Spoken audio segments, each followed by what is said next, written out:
Mayroon siyang napakagandang muka pero dahil sa isang malagim na aksidente ay magbabago ng permanente ang kanyang buhay.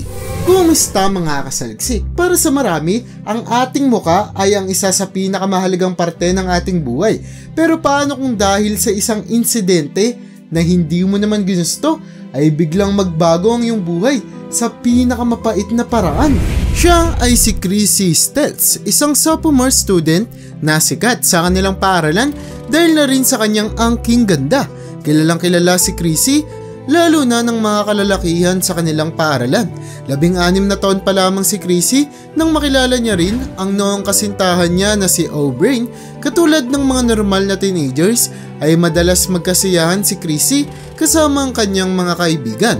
Hanggang sa isang gabi, habang nagpa-party si Chrissy at kanyang mga kaibigan sa kanyang mismong apartment ay nangyari ang pinaka hindi inaasahan. Nagdala ng shotgun ang isang lalaking kaibigan ni Chrissy. Sinubukan niya itong balaan pero winalang bahala lang ito ng kanyang kaibigan sa pag-aakalang wala naman itong laman na bala.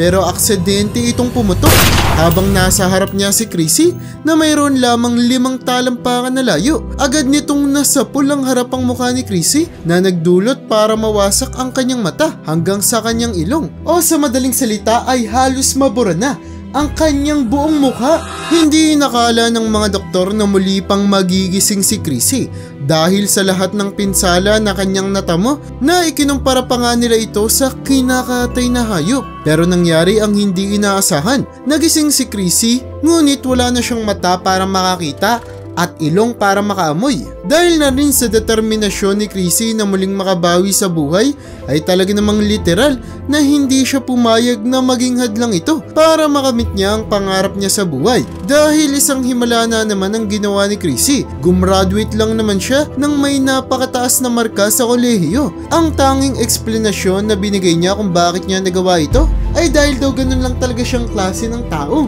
Bukod dito ay nakilala niya rin si Jeffrey Dilger sa isang klase para sa mga bulag na kinalaunan ay kanyang naging asawa na biniyayaan pa nga sila ng isang malusog na anak. Noong 2010 naman, 11 taon simula mangyari kay Chrissy ang aksidenteng bumago sa buhay niya ay tiniis niya ang 11 taon na walang muka. Pero sa tulong ng mga mabubuting loob na doktor ay ginawa nila ng paraan ang pangarap ni Chrissy ang magkaroon at kahit papaano ay mabalik ang dati niyang ganda na nawala sa isang iglap. Prosthetic ang naging daan para mabalik ang dating mukha ni Chrissy. Mula sa ilong hanggang sa mata ay para bang mahika na nabalik ang mukha ni Chrissy. Hindi man ito ang totoong mukha ni Chrissy pero talaga namang masayang masaya siya kasama ng kanyang asawa at pamilya dahil muli siyang nagkaroon ng panibagong pagkakataon sa buhay.